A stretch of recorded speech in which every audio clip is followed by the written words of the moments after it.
ঈদের আমেজের মধ্যেই বাজারে কাঁচা মরিচের দাম ডাবল সেঞ্চুরি পেরিয়ে ৩০০ ছুঁই।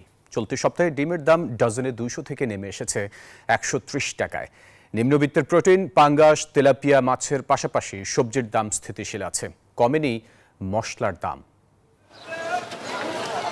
ঈদুল আজহা শেষে রাজধানীবাসীর ঘরে ফেরা এবং কর্মস্থল চালুর খুব একটা প্রভাব পড়েনি শুক্রবারের বাজারে। তবে দাম বিবেচনায় সবচেয়ে বড় ধাক্কা মরিচের ঝালে। কেজি প্রতি মূল্য ট্রিপল সেঞ্চুরির পথে কাঁচামরিচ। গত সপ্তাহে ছিল কাঁচামরিচ ১২০ থেকে ১৮০ টাকা, এখন কাঁচামরিচ আপনার ২৪০ থেকে ২৮০ টাকা। ১০০ টাকা কেজি বা ১২০ টাকা কেজি স্বাভাবিক, কিন্তু এটা স্বাভাবিকের চেয়ে ডবল হয়ে গেছে। মাংসের স্বাদ থেকে সরতে সবজি বেছে নিলে কিছুটা স্বস্তি পাবেন ভোক্তা। ডিমের দামও কমেছে ডজনে ৫০ থেকে ৭০ টাকা। এই শুক্রবার কোনো সবজির দাম একবারে পানির দামে। ঈদের আগে যে দামে কিনছি এখনো সেই রকমই কাছাকাছি প্রায়। মনে হলো কিছুটা ডিমের দাম কমেছে, এখন ১৪০ টাকা ডজন।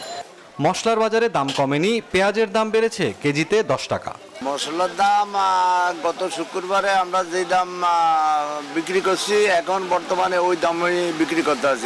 গ্যাসের শুক্রবারে যে দাম ছিল ভাইয়া, সেই দামের থেকে আসছে পেঁয়াজের দাম বাড়তি। এখন হচ্ছে যে পেঁয়াজের দাম একটু বেশি মনে হচ্ছে।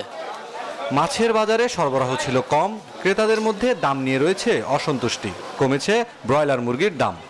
ব্রয়লার মুরগিটা ঈদের আগের দিন কেজিতে ১০ টাকা বাড়ছে, এখন আবার কমে গেছে। সব পাঁচার দাম বাড়াই দিচ্ছে।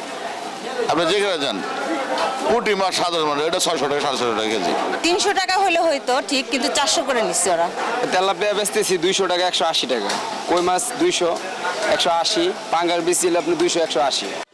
ক্রেতা ও বিক্রেতারা বলছেন আগামী সপ্তাহ নাগাদ বাজার ফিরবে চিরচেনা রূপে। মুরসালিন হক জুনায়েদ, নিউজ 24, ঢাকা।